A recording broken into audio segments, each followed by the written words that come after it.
Take the roll. Thank you, Chair. Chair Bautista, Here. Vice Chair Sandoval, Here. Commissioner Betcher, Here. Commissioner Thompson, Here. Commissioner Morgan, Here.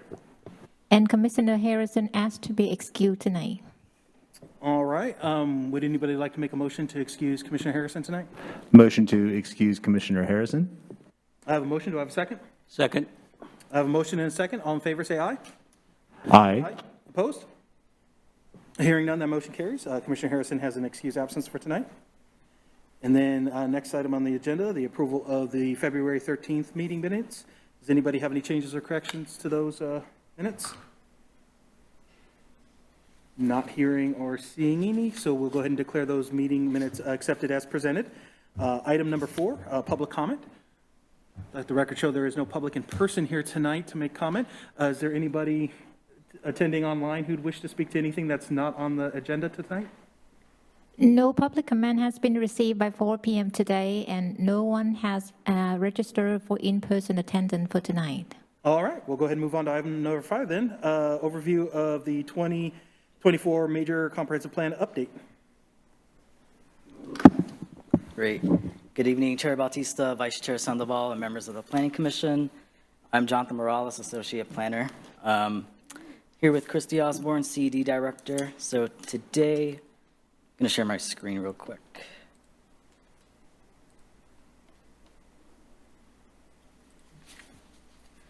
So the purpose of today's meeting is to go over an overview of the 2024 Periodic Comprehensive Plan update process. This is for the 2024 to 2044 cycle. In your packet tonight, you should have received a memorandum, scope of work, timeline. Those two items are draft at this point. This presentation, and then the next item, we'll discuss the RFP, which is also included in your packet.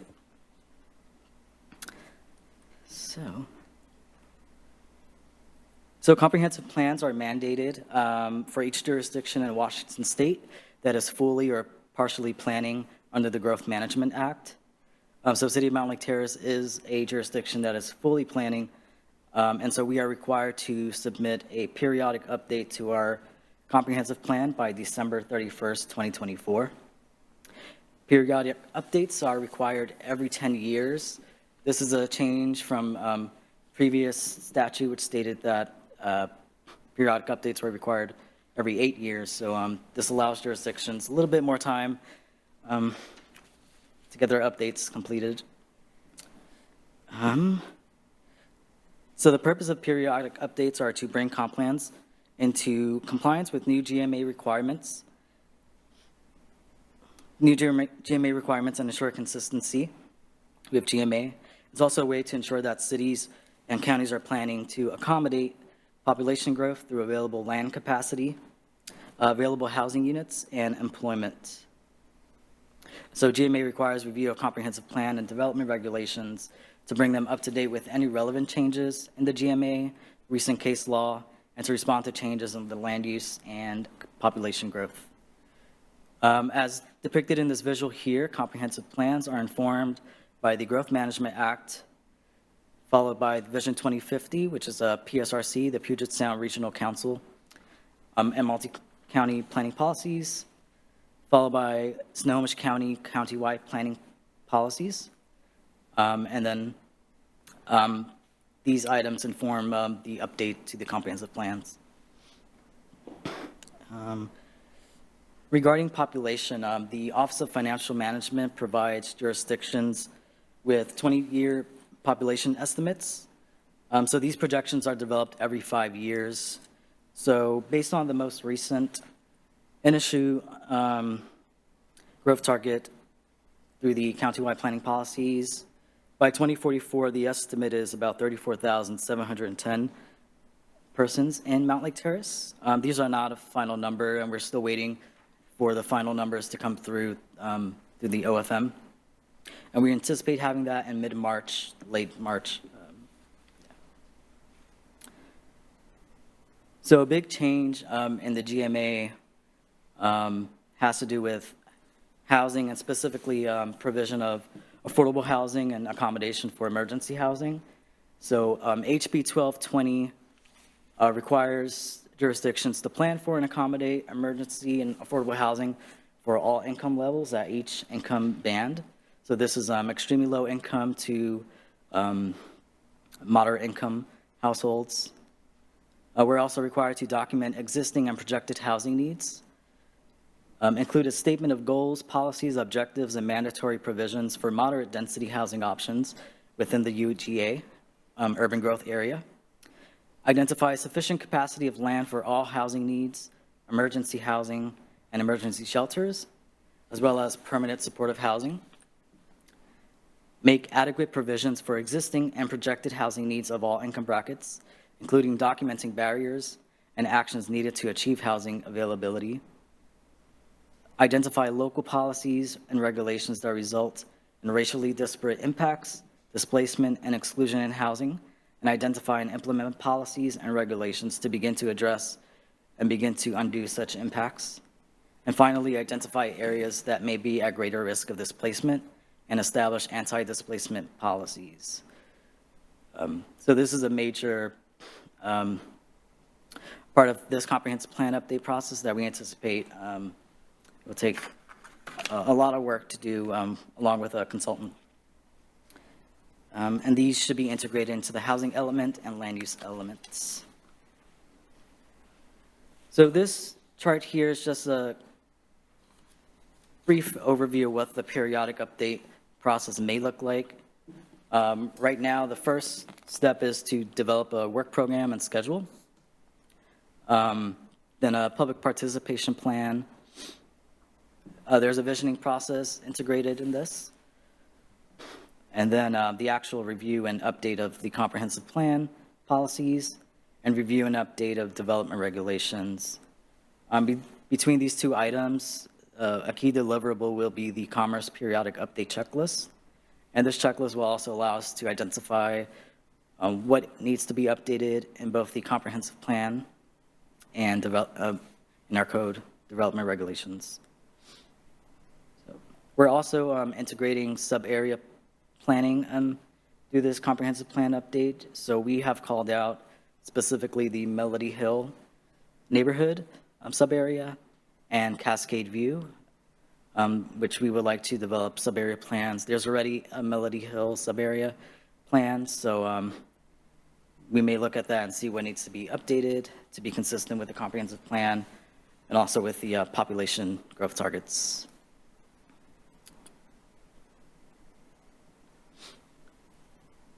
So in our current existing comprehensive plan, following the 1990 passage of the Growth Management Act, the initial comprehensive plan for the city was established for the 1992 to 2012 cycle.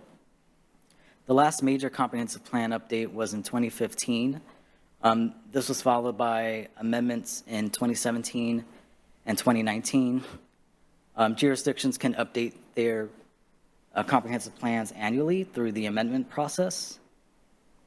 So 2017 and 2019 were some of the most recent ones. A major part of the 2024 comprehensive plan update for the city will be to update our environmental impact statement, which hasn't been updated since 1983.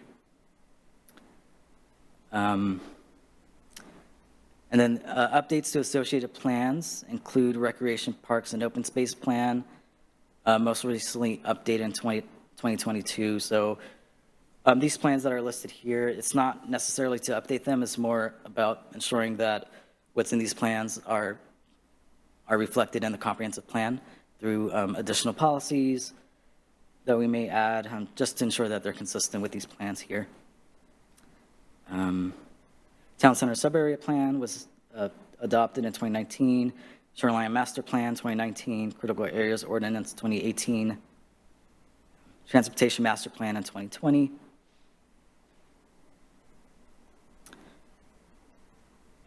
So currently, these are the existing elements in our comprehensive plan. So what is highlighted with an asterisk are mandated by the Growth Management Act. I do want to make one edit, and that's the recreation element is actually not required. So we're showing here about 3 elements that are not required that we currently have, so I think that's a great thing. And each element has goals and policies which then inform development regulations and code.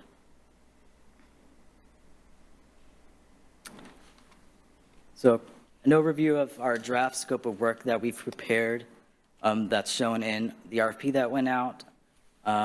First, as I stated, was the work program and schedule. We're going to want the selected consultant to draft a project management plan. That'll be helpful to ensure what their working style may be and what necessities they may need and how much time commitment they'll need with staff. Public participation plan to drive the community engagement process throughout the duration of the comp plan update. Visioning and ongoing community engagement. So there'll be engagement at each step of the comprehensive plan update.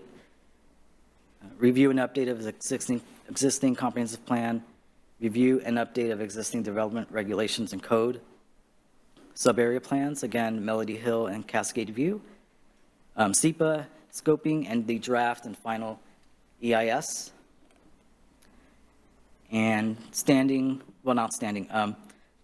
Planning Commission and City Council meetings and presentations to be determined at this point, but I'm sure there'll be a lot of time with you guys.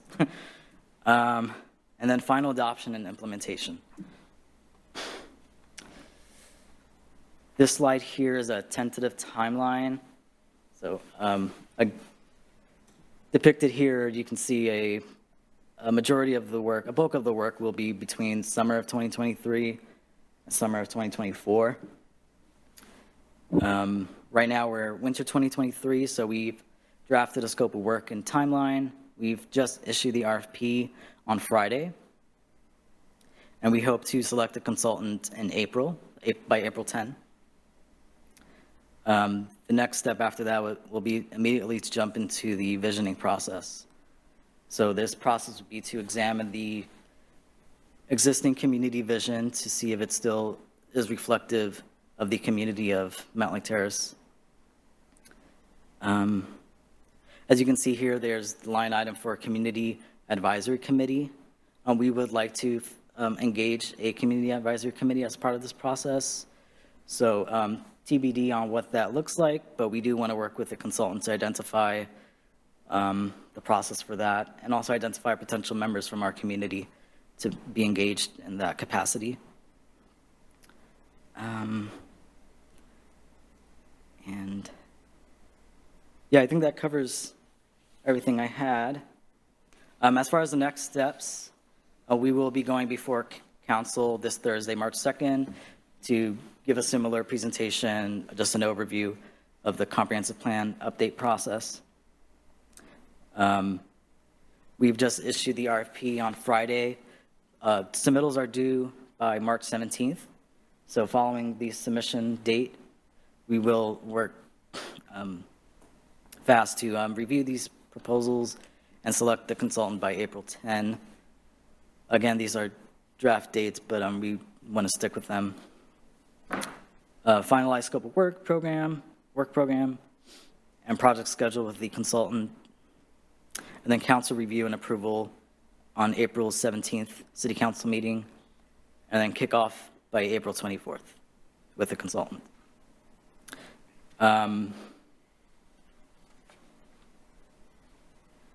So with that, I'd like to open the floor to any questions you may have.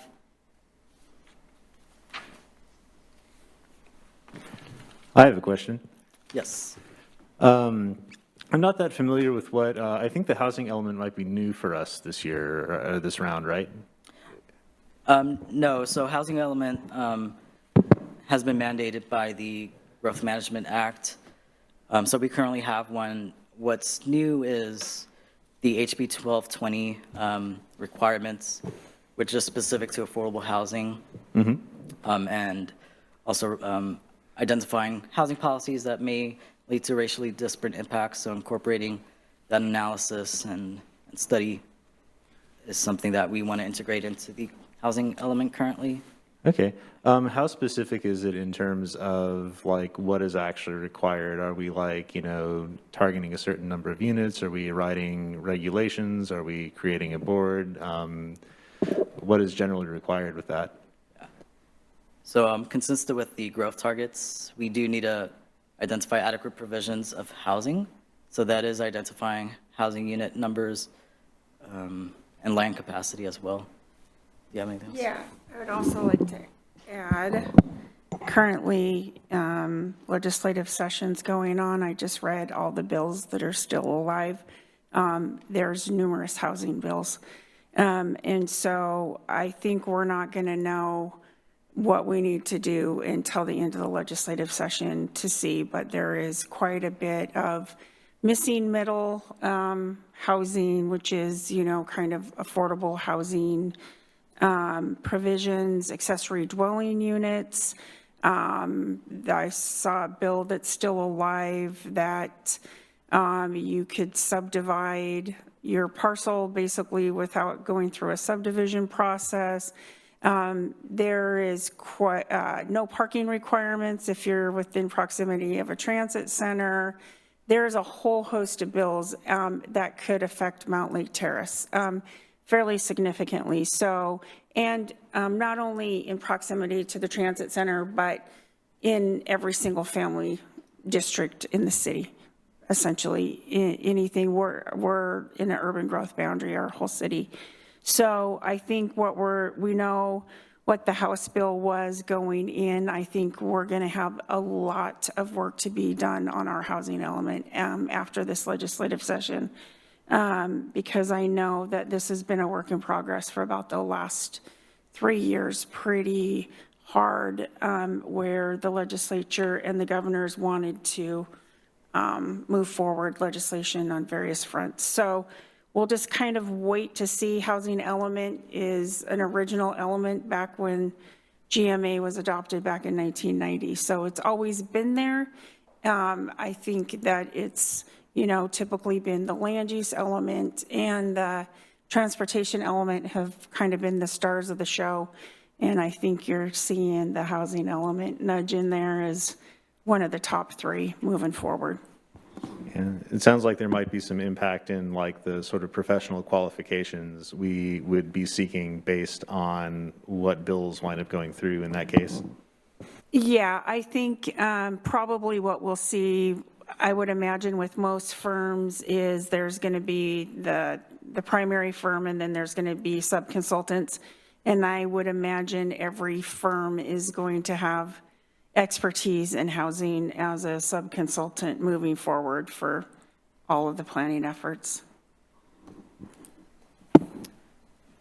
Just to add, the Department of Commerce has been leading a lot of the housing work for the state. So a lot of the requirements that have come out of that HB 1220, the Department of Commerce is developing draft guidance for jurisdictions to use as we update our housing element and related plans. Any other questions? Not seeing anybody else. I have one. So we've listed 2 sub areas on this timeline, and we had previously had discussions about this and kind of the priority of which ones we wanted to tackle first, but the intention was to tackle all of them. Was it just the 2 that are listed here because that's what you think we'll only get to these 2 during this comp plan update phase, but we're still going to be working on the rest of them as well? Yeah, so I mean, the conversation was we want to do the whole city in sub areas, but with the money that we have in the effort, what are the 2 that we're going to focus on more robust than the others? And so those were the 2 that were selected. So we just have the opportunity to do a little bit more work on those as part of the comp plan update. We'll touch on the other ones.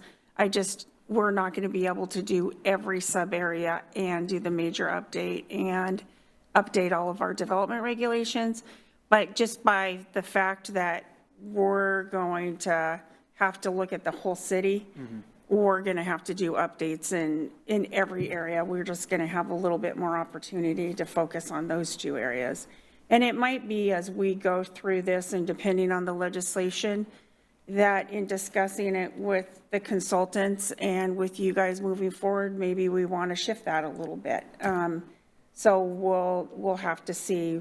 We're going to have about roughly 12,000 folks we're going to have to accommodate right now. Town center, high end, we're looking at, about 8,000 that we've already planned for, plus,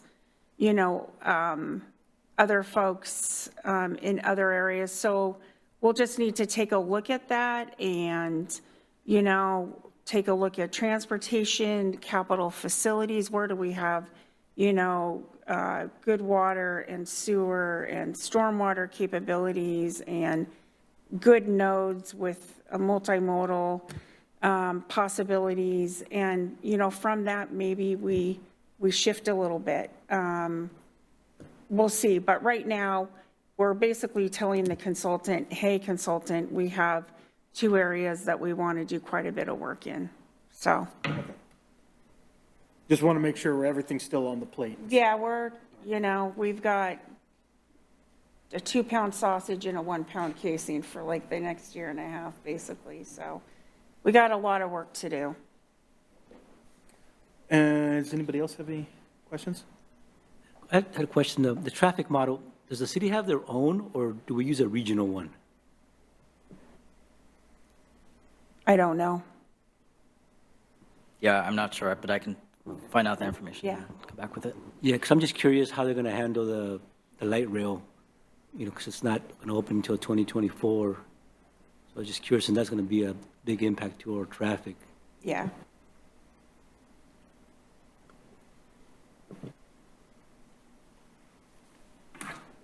Anyone else? Any questions, comments? I think I have a couple of questions when it comes to that, the stuff coming out of the legislature, but I think we won't know until. Yeah. I mean, we can kind of keep you updated as we go, because there's always the cutoffs of, did it make it out of this committee or, this or that. But I only saw a couple of bills that actually had died so far that were going to kind of impact planning, I would say, more so. But there's still quite a bit of bills kicking around right now in the legislature. So, yeah, stay tuned. We'll see what happens and Yeah, I'd like to see what their definitions are. how they're going to divide the money up. Because then you have to start putting numbers to all of these ideas and, all that good stuff. So. Yeah, I mean, just your top bullet point, plan for accommodate emergency and Yep. affordable housing at all income. I was like, well, what's your definition of that? Yeah. What are you expecting us to plan for? I mean, what is your definition of emergency housing? Yeah. Is that setting up a gym with a bunch of cots, or is that Right. actual, Yeah. dwelling units? So it's, So, yeah, the way it's written in statute, it's emergency housing / shelters. So I think that's still pretty broad. So, yeah, because it could be a lot of different people could qualify for that in a lot of different circumstances. So. Well, and what we're going to be faced with being one of, we're the first batch as far as jurisdiction goes, and this typically happens a lot with growth management over the last 30-some years, is that once the legislation passes, then the rulemaking has to happen. Well, that rulemaking is going to be happening when we're working on our comp plan. And so that's the difficult part. If you're not one of those later jurisdictions, it's like, well, what the heck does that mean? What should we be doing? So all we can do is wait to see what gets adopted or gets passed by the legislature. We'll see, the best we can working with Commerce and others to figure that out and do the best we can moving forward. I mean, they can't expect us to be mind readers, and if we're doing it at the same time, then it's possible that we end up finishing our due diligence and our process before they finish theirs. It could be. And we would just have to redo ours at a later date, but Right. we can't hold it up. Yeah. Because, You just got it, yeah, because at the end of the day, we still have a deadline, which is December 31st of '24. And they already pushed it because of COVID.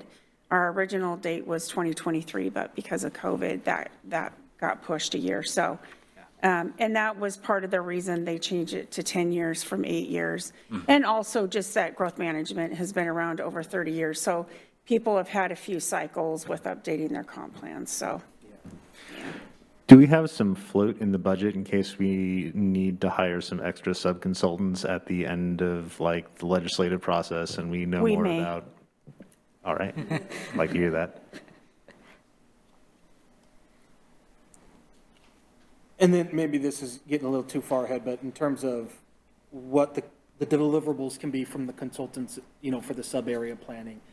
Again, I brought this up, in another meeting previously, just, when we were doing the town center process, if we were asking for certain deliverables that we never got, that I think would have helped a lot for us to see, from, it's like, well, that consultant company was providing it for other jurisdictions because I was reading about it in the newspapers. So I know they had the capability of doing it, just we weren't getting it. I'm sure, staff will have discussions with them early on, and, feel free if you want to, it's been so long since we did the town center, I can't even remember what the specifics were. I remember we were looking for more visuals, I know that for sure, that we weren't necessarily getting some of the stuff that we were proposing. And these are two very different sub-areas, but with similarities. So, Yeah. And with some potential for real redevelopment on these larger commercial parcels, so. We'll have a little bit more internal graphic help as well. Okay. With mapping and graphic capabilities, so that will, that'll be handy for us to have. And then, having some resources. We got a little bit of extra money for housing already that I'd asked for, anticipating that was going to be a heavy lift. And we have to update our environmental information because it's so old. So there's a lot to do. We'll do the best we can with the money we have and realize that, we're going to just have to keep plucking away at, after we get done with our major update, that we have more work to do, and we're just going to continue to put it in the budget so we can get all of our plans to a good place, which is what we've wanted to do for quite a number of years. So. And then what, you said it early in the presentation, what was sort of the projected population count? So the initial estimate was 34,710. That's from 2021. So again, these are just draft numbers. We're waiting on the final. And that's what they're projecting that we will. That we're By expected 2044, yep. To absorb. Yes.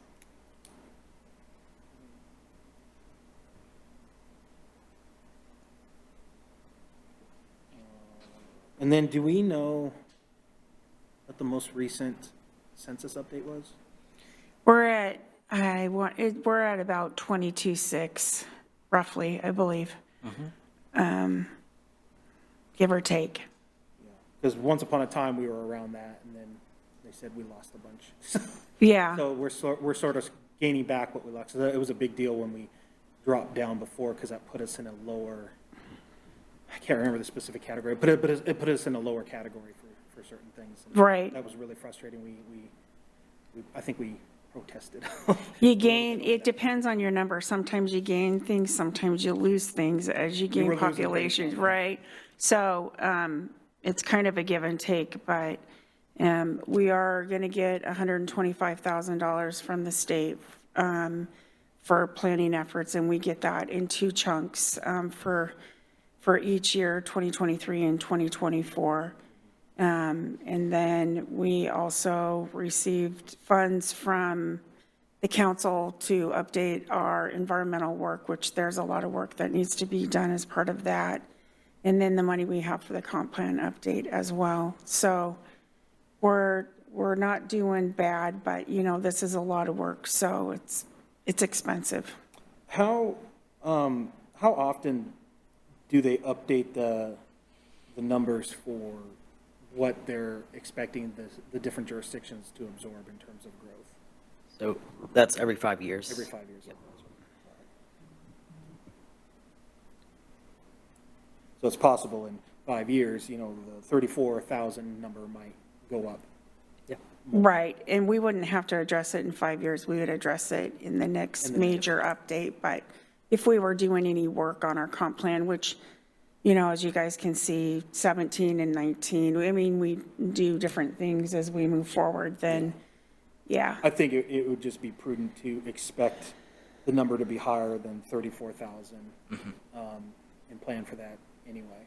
Yeah, Build that into our comp plan, absorb it,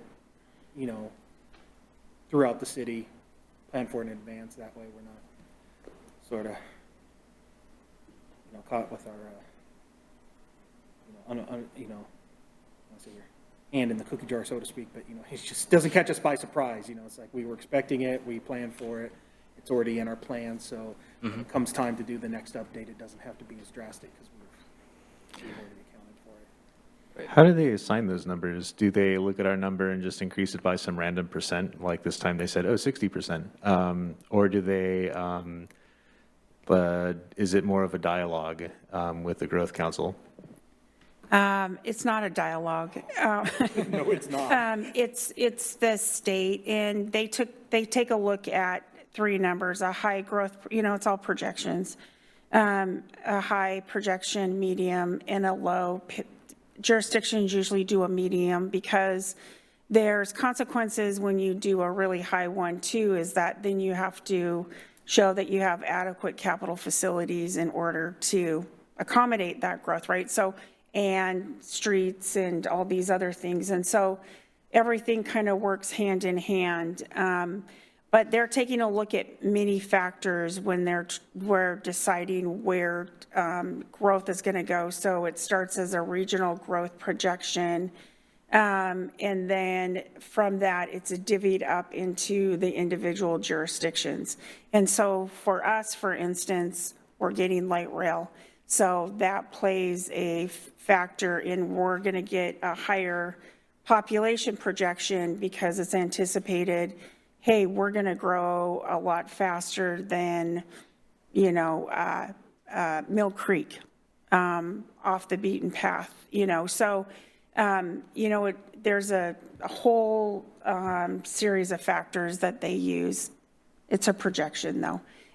And typically those projections are higher than what our population's going to be. Like, I'm not sure what our projection was for this cycle, but, we're below that projection. But then again, light rail is a game changer. And I do think that that's going to have a large impact on the city moving forward. I mean, we're already seeing it, so.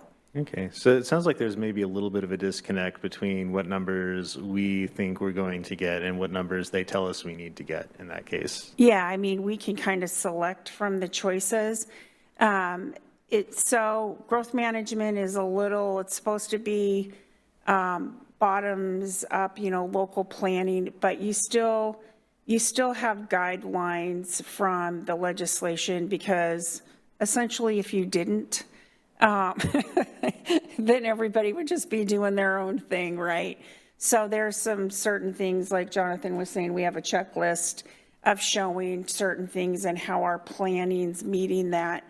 And I would say the legislation I've seen this last couple of years is very top-down approach, which is now the state's kind of starting to tell us what we're going to do to accommodate housing and other things. So, we'll see how that moves forward. So the risk of us saying, well, we've planned for 35,000, or you told us to plan for 35,000, we've planned for 50,000, and then they come back and say, well, actually, you need to plan for 55,000. That's probably not going to happen in that case. Correct, yeah.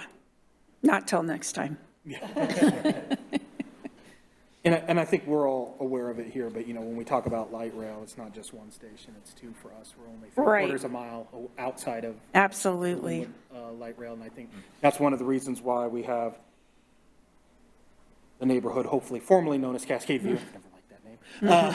It's not that old either. That's why we're looking at that as well, because that is the closest neighborhood to the Linwood station. And Yeah. It is a straight shot. So Yeah. if it wasn't for a hill and a kind of a swampy area, you would probably see a higher probably pedestrian count of people walking to that station as well. Yeah. That feels like something we should coordinate with Linwood, because it's not really like, it's across the magic line on the map. And so like, in our zoning plan, nothing exists out there, but it's actually pretty significant, and the connections to that station are going to be really critical for what we have to do. And they are making those changes around the station for transportation in coordination with community transit, changing the lane configuration, the stoplight configurations to be able to absorb a higher number of buses going in there during the peak commuting hours. But yeah, as soon as you leave the station, around the station itself, there's not, it's not like that coordination is going to meet us up at the city limits. So Yeah, and if we're half or 3/4 of a mile out of there, people could walk to it, but then you got the interstate and the creek that always floods on the way. It's not a great walk.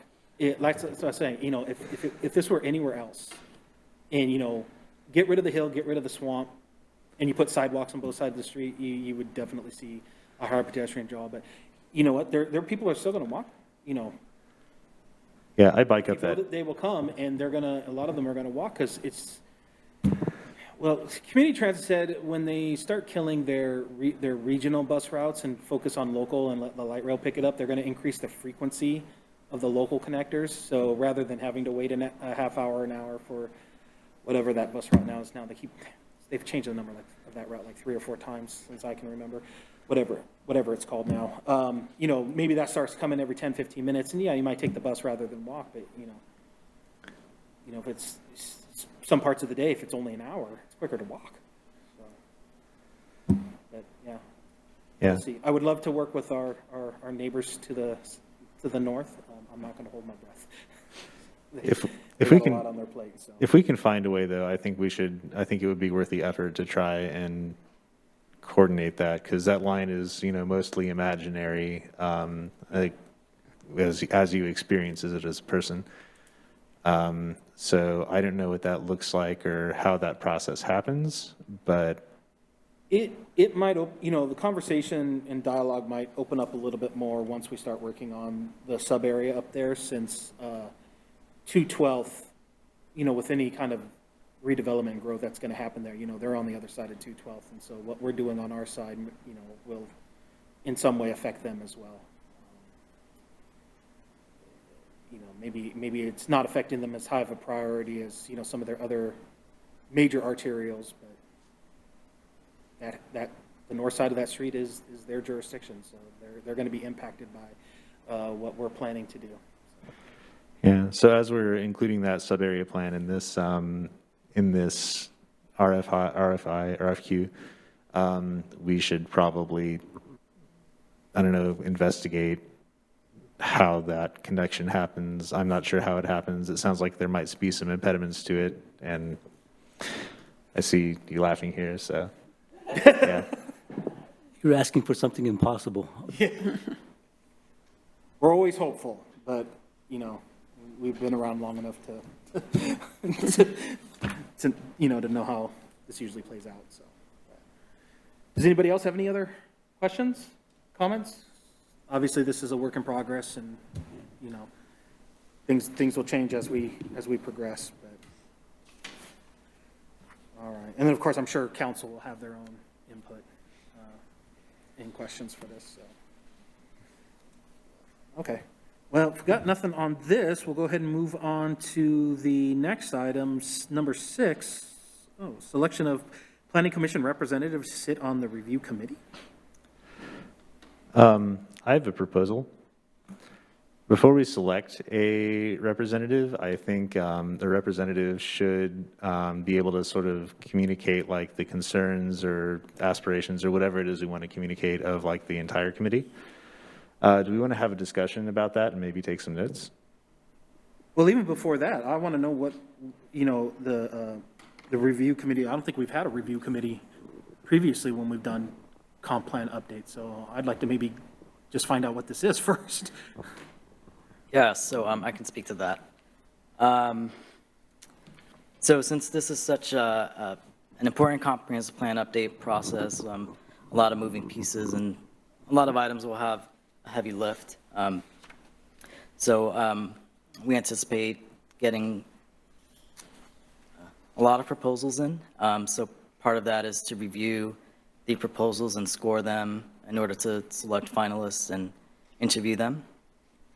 So currently, we have about 5 staff ready to serve on this review committee, and we wanted to pose to you the idea of selecting a commissioner to be on this review committee to assist with scoring the proposals. So as far as time commitment, we anticipate that the week of March 20th would be the week that you would review each of the proposals that come in and score them.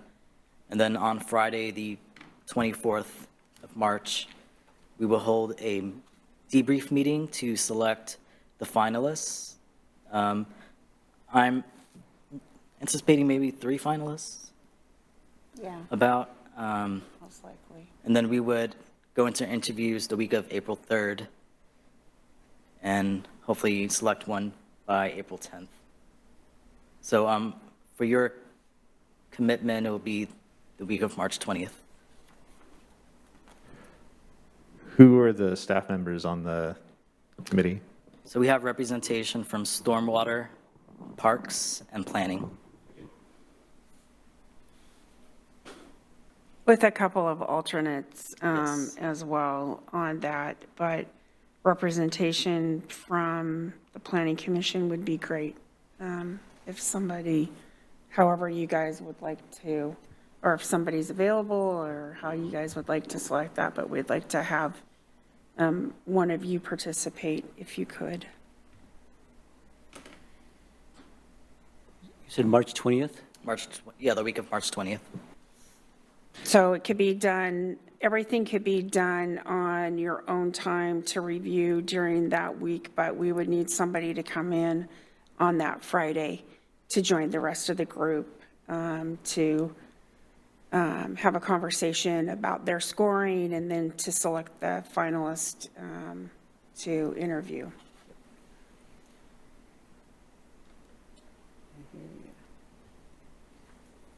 Is on that Friday, is that going to be an all-day thing, or is that? No, I would imagine maybe anticipate 3 hours-ish.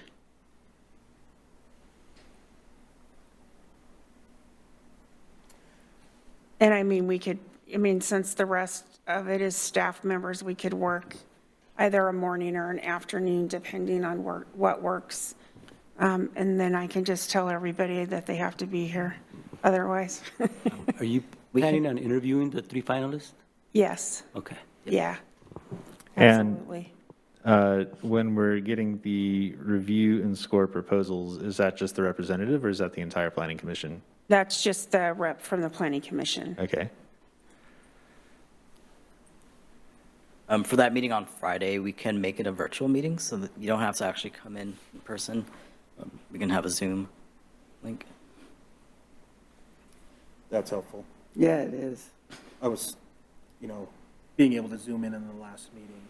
Yeah, yeah, helped. absolutely. Granted, I was sitting in my car in a cold parking lot watching it snow, and I was like, but yeah, no, that was definitely helpful that was an option. Yeah, I get it that people have employment responsibilities, totally get that. It's just nice to have some outside input as well and somebody from the Planning Commission, so. It definitely, for a planning commission rep, it definitely would, at least in my opinion, to have, be somebody who has gone through this cycle before, That's what I think. who is familiar with comp plan updates. So, having done them in the past and, knowing what works and what doesn't work. Doesn't or work. Maybe things that they'd like to see moving forward. A lot of that is usually budget constraints usually is the limitation on that, but, I think it'd also be good to know who has experience in this kind of process. I know, like I've had experience in being an interviewee, but not so much an interviewer. yeah. Has anyone been part of a process like this before? For systems, not for city planning. Is the final process, would this be something more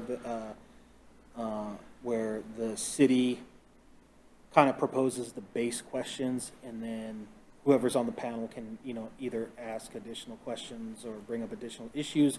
Or is it like, because I've been in a lot of different interview processes, or is it going to be like, all the questions are set and it's just somebody takes turns? So for this process, this would be without any of the applicants, where this selection committee would actually be selecting who to interview. At the time of the interview, Gotcha. there would be select questions, of course, and then, as in what happens with most interviews, if there's an answer, then there can be a follow-up from one of the people that's interviewing. But for this one, it's reviewing all the proposals that come in.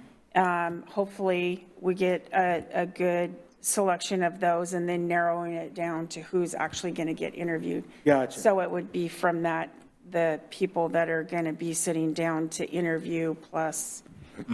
So part of that, I'm sure with the submissions and what, when you're doing the review, you can kind of see what path they're intending to go down and Right. what their capabilities are and what kind of deliverables they're saying that, And hey, for this price point, we can give you this, this, and this. Right, right, and how, what their approach is, and, we'll have a scoring card, and each individual will score it based on, what they think that score should be for those different things. What's their approach? What's their experience? Who are their subs? What experience do they have? What do we want in our RFP that we've said it is important? How have they demonstrated that they've thought out to address that for us versus like some cookie cutter, any town USA? So, right. Can we tell that they've done their homework on Mountlake Terrace and what we're looking for versus, so all those things. I'm reminded of the consultants that they brought in for the 07, 08 town center update. These guys weren't local. They were out of Portland, so they would have to drive up. And they had public charrettes that they did. And, they really hit a home run with, their public engagement and their charrettes, and it was really well attended. And it was, the only thing I, only would think about is like, wow, but they're in Portland. So, obviously, with technology now is a lot better even than, back then. So, really, that's a hop, skip, and a jump. That's no big deal. But the idea that, a company from Portland bid and won to do that, to do that cycle then, do you anticipate it be mostly local Pacific Northwest based? I would imagine so, and I think that is something to consider because travel and expense can really eat into the budget. And so, we want to be cognizant of that because you want to get the most work you can. At the same time, you want to get a firm that has a proven track record that, what can they show us that they've done for other jurisdictions, that it's of quality that we would, so, there's a lot of things to take a look at, but that's what, we give them the RFP. Now they need to demonstrate. Jonathan did some really good work on, hey, here's some rough outline, but now they need to go and put their stamp on what that's supposed to look like. And as far as eligibility, on page 6 of the RFP, we do have minimum requirements of what we're looking for. So the first point there is minimum of 5 years experience working in Washington State with knowledge of the Growth Management Act and SEPA, so the State Environmental Policy Act. Minimum of 5 years of experience working with local jurisdictions on comp planning and implementation. and experience working with smaller jurisdictions. So these are the minimum requirements, so that's a good baseline to, Small but not too small. not too small, yeah. Medium jurisdictions, how's that? Mid-size. is There we better. go. With aspirations for more. Okay. Yeah, I know. I remember when we were doing the artist selection for the light rail station, and one of the concerns was local artists versus out-of-state artists. And, you know, the artist that they ended up picking is an out-of-state artist out of Southern California. And so it's just like, well, how, anything when it's not local, well, how receptive are they going to be to make, you know, coming up here on a moment's notice or you know, making frequent trips up here? It's not like they can just, you know, swing by on their way home. You know, Right, right. It's definitely a consideration, and I know that was during that selection process, that was a big concern. So, okay. So are you looking for somebody to be selected tonight then? Well, I think somebody could be, or we'll have a meeting before then at our first planning commission in March, and so you guys can make a selection then. Okay. If that works out, and that's fine. Maybe for those who'd be interested, you know, maybe to look at their schedules and see Yep. if that's something. See if that week of March 20th works, and then being available on March 24th for, I would say, roughly about a 3-hour duration. Probably Yeah. be ample time. The fact that it could be Zoom makes it even easier. 'Cause Yeah, then for sure. Say they can, you know, maybe step away for a little bit from work, but not be gone for the whole day. Right. That might be an option for them. Okay. That's good. Because I know the email that went out for the thing this Friday, that they were looking for representation. I was like, well, that'll be day 3 of a new job assignment for me. Uh-huh. I was like, I don't think I can I mean, I've not even met the boss in person yet, so I don't think I can ask them to. I was like, yeah, hi, by the way, I need Friday off. Yeah, I wasn't going to pull that, but that's far enough notice where, you know, something like that might be doable. Well, you know, you're on a planning commission of another city, so it's like, you're just busy. What kind of role do we want this person to play? Like in my mind, you know, we're 6, possibly 7 people at that point. We all probably have our own thoughts on what sort of qualifications and things that we want people to review, that we want from our consultants. I would think that it would be good to have some discussion on what those are, so that rather than just sort of being a random person picked, or, you know, an experienced person picked, or however we decide, they're able to sort of communicate a lot of the concerns. And then hopefully if the people who are, you know, responding to these RFPs are then, you know, smart, they'll listen and then be able to address sort of the comments from whatever we discuss. Do we want to have maybe a session like next planning meeting where we sort of think for a little bit, and then maybe talk about some of the qualifications we want from them before, so that when the representative is selected, they're more of like a representative as opposed to just sort of a singular person? It might be a little bit difficult for those who have never gone through this type of cycle before, to have seen previous examples of maybe what were good things off of previous contractors, you know, in the deliverables that they gave the city, versus other cycles where, you know, people in the community felt, you know, we were wanting a little bit more, you know, we felt, and asked for more and never got it. But I mean, if you guys want to, you know, have a little bit further discussion, or we could have that discussion right now. Yeah, I mean, so one of the things that kind of strikes me when I was, so I was part of the town center task force, and one of the things that kind of sticks with me coming out of that was that when the consultant like sort of came through and we developed our regulations, A lot of the precedents they pulled were from these, towns that had these giant roads and these huge parcels that they were able to sort of easily redevelop with Texas donuts. But then they applied that to town center, which, has a few of those parcels, but then has several like smaller lot parcels. And so now what we're seeing is like for anything to develop, you have to like buy up a whole like block of houses and then build it so that you can fit your parking garage on it, basically. And what I'd like to see is, maybe sort of in reaction to that, is somebody able to sort of look at the regulations we're proposing to change and then say, well, how does that translate into buildings and how likely are those buildings to be built and what do those buildings look like? And I think, if I remember right, you were kind of around for the other town center redevelopment process, and like one of the critiques that came out of that we learned was that they chopped up the blocks too much and like nothing ever got redeveloped there as well. So I think we've got this history of like sort of making these plans, but then like they don't quite translate into buildings. And so that's like some experience I'd like to see from the consultants that we eventually wind up hiring.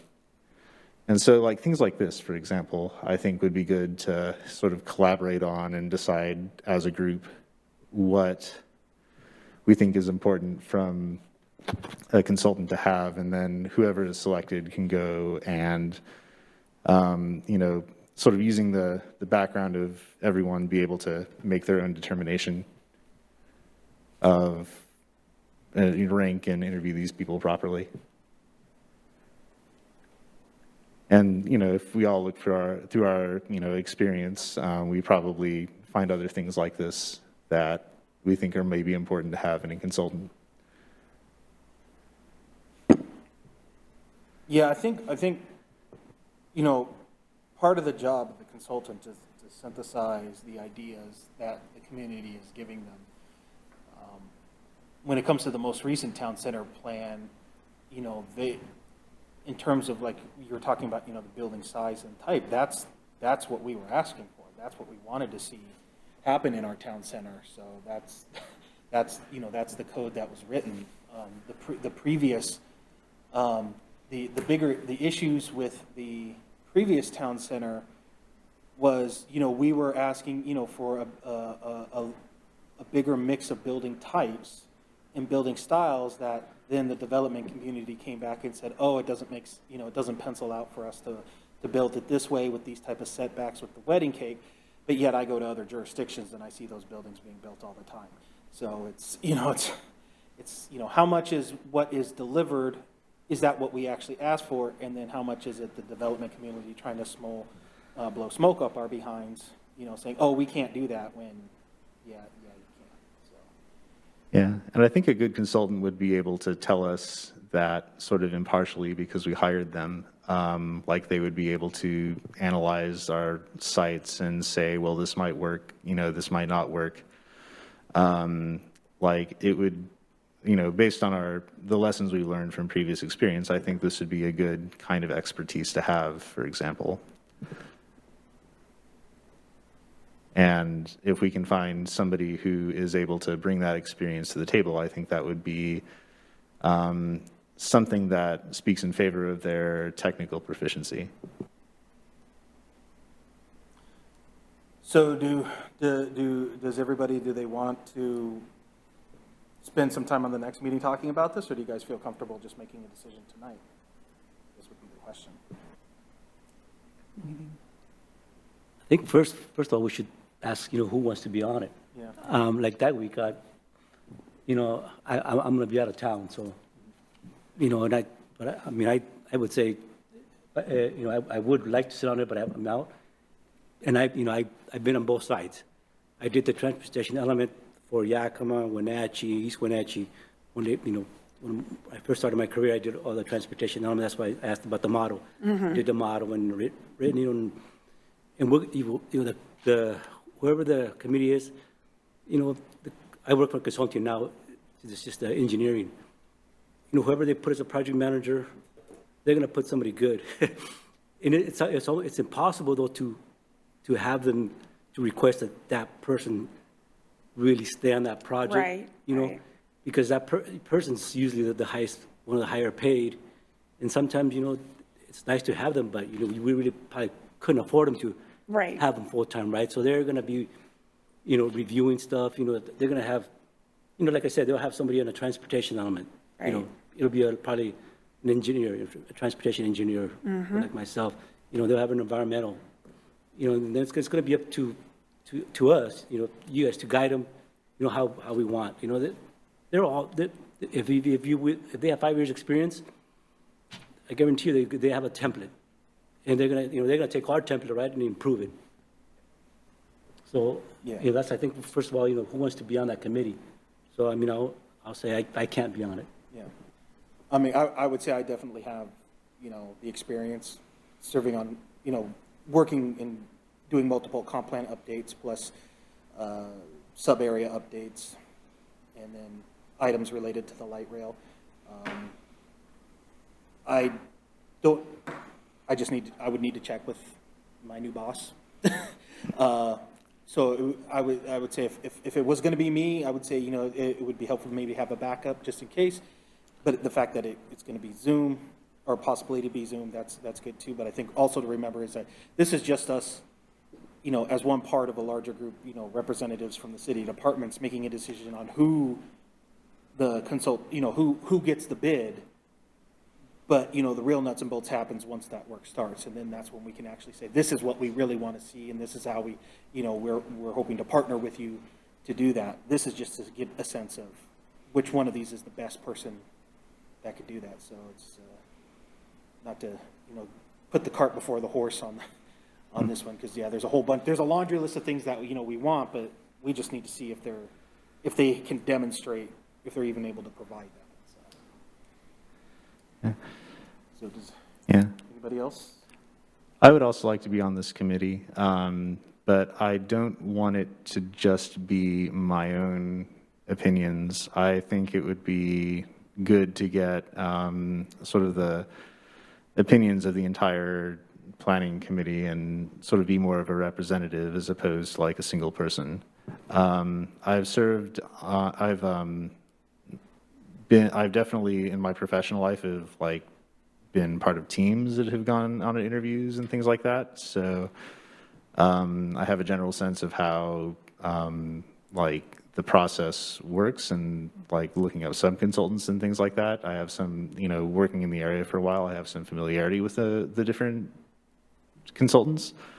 But I think it would be we would be able to give our strongest opinion collectively by sort of discussing it, and like if we're even able to like get everyone else to sort of like, you know, evaluate like, you know, share what all the proposals are among the planning committee, maybe through email or something. I think that would be procedurally like maybe a better way to operate. Of course, Chris, you just stepped out of the room. The only thing I would want to double check on that would be to, since it's a request for a proposal for a city, I'm assuming that their submission is open to the Public Records Act, which means that we are free to talk about that openly at our meeting if we're discussing it ahead of time. Or is this a case where it is considered confidential until the decision is made? Yeah, I'll defer that to Christie. I'm not sure. Because that would definitely determine how we can do this moving forward. And Right. engaging with everybody, saying, hey, this is a summary of everything that I read with every single application, and this is the way I'm thinking of going.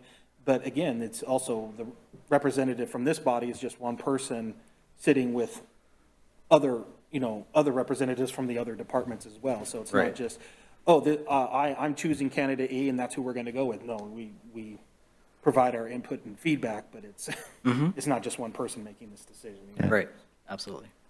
How many pages? Do you have a limit on there yet? Yeah, so the maximum is 20 pages. That's a lot, actually. Yeah. It is. Yeah. Yeah. Yeah, because I was wondering, I mean, what he's saying is, I mean, you know, have us review, say we get 15 proposals and 20 pages. That's a lot. A lot of pages. Yeah. You know, I don't, Yeah, well, that's just one example of what can be done, but I think the important point is that it's, we're sort of agreeing on what kind of criteria we're looking at, and then hopefully they're responding to that in their proposals. I think also there's not necessarily a planning commission meeting between when the proposals are due and when the interviews happen, if I remember right. So it might not, I don't think it lines up from a time standpoint to actually have everyone do that, but. Did you want to repeat your question? Yeah, so the question that I had kind of put forward right after you walked out was the submissions from the different consultants as part of this bid process. Is it considered public record? Would we even be able to talk about it openly at a planning commission meeting ahead of time if the calendar lined up that way? Or is this something that where the submissions are, confidential until the review? Yeah, it would just be like if we were interviewing for a staff member, it's It's all confidential. right, correct, so.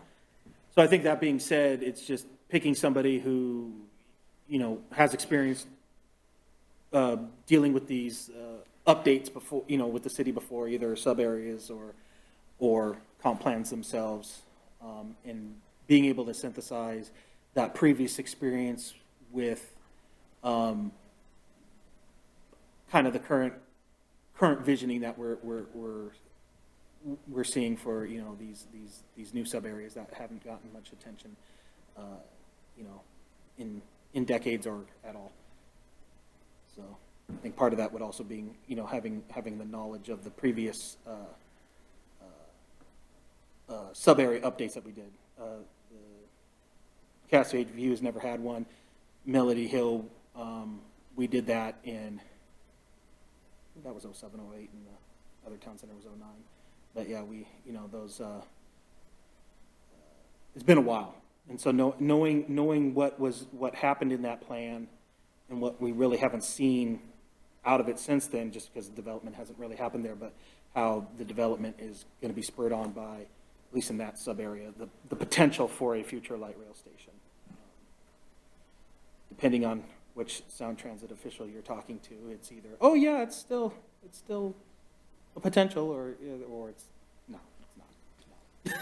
So, but it's understanding that even if the station isn't going to be like right there at 220th in the freeway at some point in the future, that area is still going to see considerable growth and redevelopment. So, understanding that and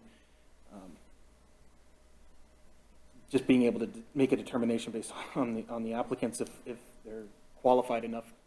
I'm sure they're all qualified, but which one we think would be the best moving forward and helping shape our vision or revision in this case. So how would you guys like to proceed? People feel comfortable making a decision tonight on this, or do you? I'd like another. If you wanted to wait till the next meeting, then maybe explain what you think would need to happen between now and then, or if there would be more information to delay a decision. Yeah, I mean, it's not so much a decision of the people of the person as maybe communicating what we think is important. And I think that discussion might be helpful to have as well, so that, whoever is selected can go and take that information into account as a body. So I think I would prefer to wait till next week and have a discussion on what is important, what kind of important qualifications do we see, and what do we think has been missing in the past. This might be a helpful thing with expertise. And then also, what kind of things do we think are important for criteria for grading these applications?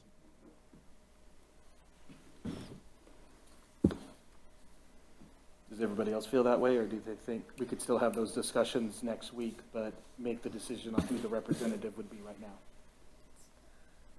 Oh, that could go both ways. I would try to refrain from too much paralysis by analysis, and maybe if we can commit to someone who is willing to take feedback. And then again, all of this is being driven by a scoring mechanism, which, you know, from my point of view, we probably just need to drill into which one of those scores do we want to focus on, and maybe ask the person who's representing us to Pay attention to that. scrutinize, some of those scores that we're concerned about without trying to drive too much decision-making. And there's also like what actually makes a good score in that case, I think would be helpful to communicate as well. Like for the transportation element, in my mind, you know, I get around town without a car, but I'm also like a, you know, a grown, able-bodied man. And I think that having somebody on the team with the experience to be able to make it easier to get around town without a car, but who isn't that, whether it's, you know, a child or somebody with disabilities or whoever might not, you know, still need to get around, but without a motor vehicle, like I think that's a really crucially important part of technical expertise as well. Because if we're going to add another 15,000 people, we don't have a room for 15,000 more cars. So I think sort of going into what we mean by things like technical expertise is pretty important as well. With all due respect, I think you're getting way into the details at this juncture, and we really need to come back up and talk about we're selecting, you know, 3 or 4 firms to interview. We can later get to the point where we're getting more detailed, where we're directing where we want to go. So we're going to have 2 things, right? This is what the law says. This is what the growth management says. This is what we got to do. And then this is what we would like to also see in each of these elements in our comp plan. And at that point, we can have that dialogue, because really that dialogue is not only what our vision is, it's what their vision is, right? Because this is what the comp plan's all about, is the community vision. And so through that visioning process and all of those things, that's where we're going to inform the people that have the technical knowledge of those things that we would like to see explored in our comp plan. So I think right now we're just, hey, we have an RFP. Are you showing that you have the 5 years of experience? Can you demonstrate that you've done plans? Okay, you've done a plan for Gig Harbor. Let me go take a look at Gig Harbor's plan and what you've done. That's what we're really trying to assess. And then who's the best out of that pot that submitted? Now we get to the interview. We start drilling down who's the best of those folks.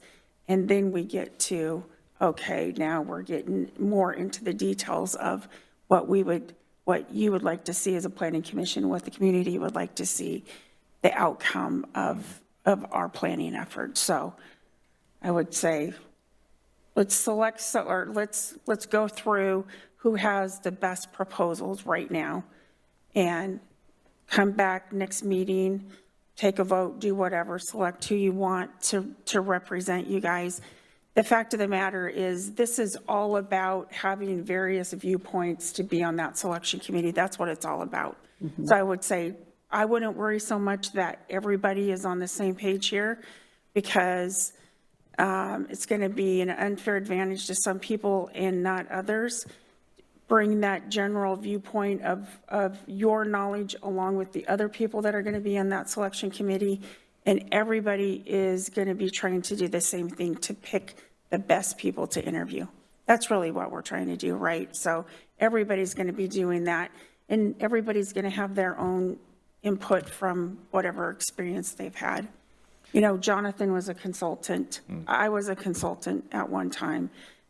You know, we bring different perspectives from different things.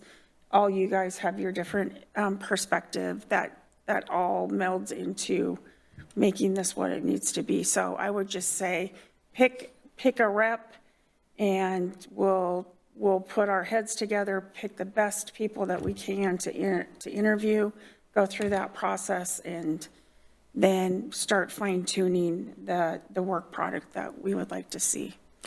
Do we expect the teams to change, not necessarily the prime, but subcontractors, they might be brought on later? Absolutely. Okay. I mean, I think the subs that get brought on to a job are just as important as the prime. And it sounds like after this isn't happening at this point. We're expecting them to bring on some different subs in the future, possibly. No, they're going to tell us who their subs are. Okay. And that's part of the thing that we're going to be assessing is who's the primary. Like Miguel said, oh, the really good talker and the bright shiny object is going to come. There's ways of determining how much work gets done there. But you also have to be realistic. And I know in every process, you know, everybody wants everything. I would share that you're never going to get that out of any process that we ever do. And that doesn't mean that the process that you go through for Town Center was a failure. I would say I disagree. I think it was a great process. I think the Town Center process before that was a necessary process. And from each of those processes, we learned things of how to move and improve those things. And a plan is meant to set the groundwork. But just like with development regulations or planning, those are living documents. Those are breathing. And we need to change those as the community changes. So we're making the best plans that we have with the information available to move the community forward. Do you know that COVID's going to happen for 3 years? No, you don't know that. You planned anyways. And then you go back and you say, hey, these are the things that worked really great. You know what? These couple of things, not so much. These kind of suck. So we're going to take those, we're going to put those in the trash can, and we really need to focus on these things to improve that. So just say, I know we have a lot of sub areas, but we also have the task at hand, which is compliance with growth management #1. And so we can't forget that. And we have the B word, which is the budget. And so, yeah, we have some money, but we don't have an unlimited amount of money to do everything that we could want. So we just have to be selective in what our priorities are and then task the consultants with trying to get as much as we can out of this process. I hope that helps. Yeah. But, so, okay, so we'll select your rep next meeting, which is on the 13th. 13th. So we have time to do that. And then we'll go from And there. it may help to just read through the RFP. Yeah. Submittal requirements and also the scoring metrics that we proposed ahead of the next meeting. Yeah, Sounds good. good. All right, let's move on to item number 7, overview of Planning Commission's 2022 accomplishments and 2023 work program. Okay, I won't go over your work program again, I promise, because you guys have seen it. For accomplishments, for those that have been on the Planning Commission for a number of years, you've seen different iterations of this. We just updated it for the work that the Planning Commission did this past year. So we were missing our more recent commissioners' pictures, and so we will insert those. You have a joint meeting with City Council this Thursday evening. I will remind you, you guys can select one person to speak, a couple of people to kind of speak, whatever you want to do. I like it when as many planning commissioners can show up to the joint meeting and present your work program and your accomplishments to City Council. But I'll leave it to you guys to decide. And then as part of your accomplishments, it's on page 3 of the document. It just kind of goes through the work that was done the last year. So it breaks it down in the code amendments that were done, code enforcement provisions, the land use process and procedures, which was transitioning to the whole hearing examiner process, undergrounding utilities, and starting work on engineering standards. And then there were some comprehensive planning reviews that were done for the Parks and Rec open space planning in Vets Park, capital improvement plan updates, transportation improvement plan updates, and then we discussed a couple of times the comp plan process and our sub-area planning moving forward, and that's where we identified the two sub-areas that we really wanted to focus on, at least to try to get movement on those as much as possible in the comp plan update. And then we heard from Sound Transit, which is something that we need to do coming up here again. We usually get an update from Community Transit as well. And then we give you guys a development activities update just to let you know what's kind of going on that front of some of the stuff that you don't see and that we're working on every day. So that's what happened last year. I went through all of our agendas and tried to make sure I caught everything unless somebody remembers something that I missed, but I tried to catch everything that was done planning commission wise.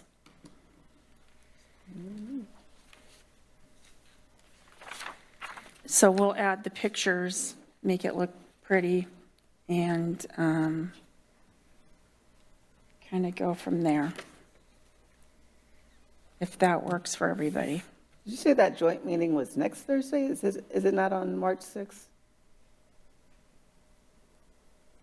Excuse me. The joint meeting, is it on March 6th?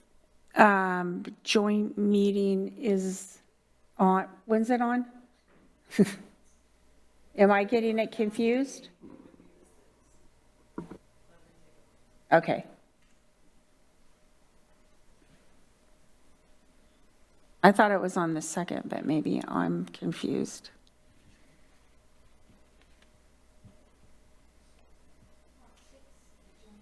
Okay, March 6th, Monday. Okay. We've been a little frazzled around here at City Hall lately.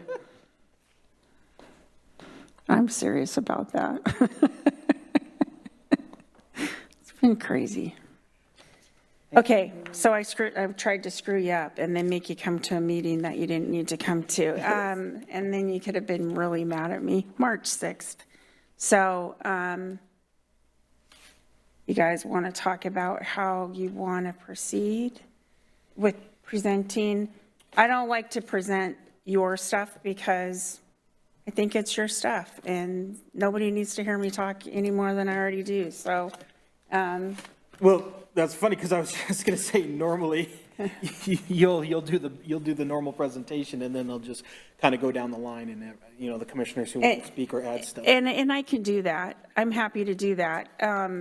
But I'm also happy to let you guys present, what you have done and what your work program is too. So you tell me and I'll do whatever you guys would like to do. I'm fine with you Okay. going over it and Okay. then everybody can then just add their own 2 cents. Okay. Like what they're looking forward to, in the coming new, or for those who are fairly new, what they're hoping to get out of it, or, Okay. Everybody's a little bit different. Some people say, oh, no, I have nothing. Thank you. I All right. pass. Yeah. And usually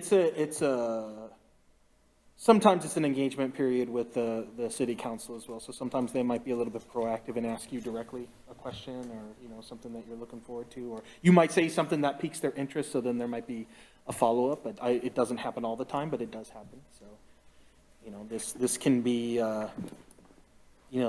short and sweet, or, depending on any kind of questions we get back from them, might be long. I know in the past, I've, had a pretty long statement to make.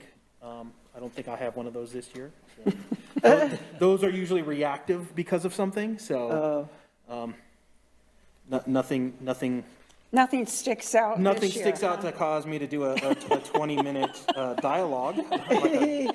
Oh, man, I'm missing out. Like I've done in the past, but, no, don't get me wrong, I'm sure I could talk about some stuff, but, there's. You can wait till next year. I I'm can- sure there'll be yeah, plenty. Yeah. I'd be just as happy if this was a Zoom meeting, it's just, but yeah, it's just, it's the one time a year we usually engage with the city council, so. Okay. They'll tell us what they're excited to see and what they're happy to see that's on our work plan and that we're kind of on the same page. Because we're not always on the same page with the city council, so usually we want to see stuff in action and it gets deferred. Oh, But don't worry, they're polite. They usually just Yeah. thank us. They all just take their turn thanking us. Yeah, for- thank you for all your hard work and we really appreciate it. And you got to remember, probably at least half of them were on the planning commission at some point. So, Yeah. So they And we'll see. they know the deal. Now you'll see Roy. Rory, huh? Yeah. I was gonna Yeah. see if I- Be like, his name, hey, yeah. Rory, do us a solid. Yeah. he should be on our side of the table. Sorry, I have corrections. I messed up, and I took a wrong look at the calendar. Actually, you are right on the second, not The second? my original, and then to say six, but then after that, we switch it, and after the ELT meeting, we swap up the topic between those two days, so it becomes the final one in the second, not the sixth. Still trapped. All right. Okay, so it is Thursday. That's what I thought, but 7 o'clock? 7 o'clock. And we'll just be at the table the same, so everybody would like That's to, this week. that is, Yeah. 3 days. I'm going to attend Thursday, and if I don't get to sit at the table, I'll attend Monday. Okay. All right. So if there's not any questions on that, then I think we've covered for Thursday. All righty, and then, so it looks like we'll go ahead and move on to item number 8, Director's Report. All right. So just a few things to share. We've been internally working on getting grants together for funding for the Main Street Project Phase 2, the 56th portion of it from 236 up north. And one of those federal grants is due tomorrow, so that's why we're all a little bit stir-crazy around here in part. So a lot of work in putting those together. And so that's moving forward, a lot of work there. City manager interviews are happening this week. There will be essentially an all-day session of various interviews and tours going on all day Friday with a community reception Friday evening, and then the finalists will also be interviewed on Saturday by council as well. So a lot of work going on by various folks, including Jennifer and Lan and others out of clerks and admin on putting all of that information together. And on a sad note, today we found out that we had a death of one of our team members at City Hall. Some of you folks have met Mark Safarian, who was our traffic engineer. He passed away, and so been a fairly rough day for a number of us at City Hall, but I know that some of you have worked with Mark previously, and so just wanted to share that news before it kind of travels around the community and such. So anyways, with that, that is all I have to report that I'm aware of, unless somebody has any questions for me that you folks have today. I was going to say real quick, just no questions, but I just recently had dialogue with Mark about how the reporting would be going for the census info in terms of the racial background for one of his reports. And, I felt there was an oversight and, had some dialogue, and we, came with a good workaround Yeah. on that. And that feels like that was just a few weeks ago, so, Yeah. geez. Yeah, and it was, it was unexpected. Mark had taken some time off last week for vacation time and was due back today and didn't make it in. And so then we found out about it this morning. So yeah, it's kind of a bummer day to say the least for a lot of folks here at City Hall. So. Miguel, you were going to say something? Yeah, I just had a question. The grant applications, do you just do them in-house or do you use consultants for that? Well, unfortunately, we do most of the work in-house. And so they used, I know engineering used a little bit of help on the RAISE grant, which is one of the federal grants. But a lot of the work you'll probably see lights on upstairs still by some of the engineering and public works staff right now. And that's just been a huge lift and kind of a late start on some of this stuff. So a lot of that work's been kind of all hands on deck, staff-wise, for the last little bit. So, yep. Anybody else have any questions for Christie? Nope, not hearing or seeing any, so we'll go ahead and move on to item number 9, miscellaneous business by call of planning commissioners. Anybody have any miscellaneous business? Not hearing or seeing anything, so we'll go ahead and I'll declare this meeting adjourned. Thank you very much, everybody. Thanks, everyone.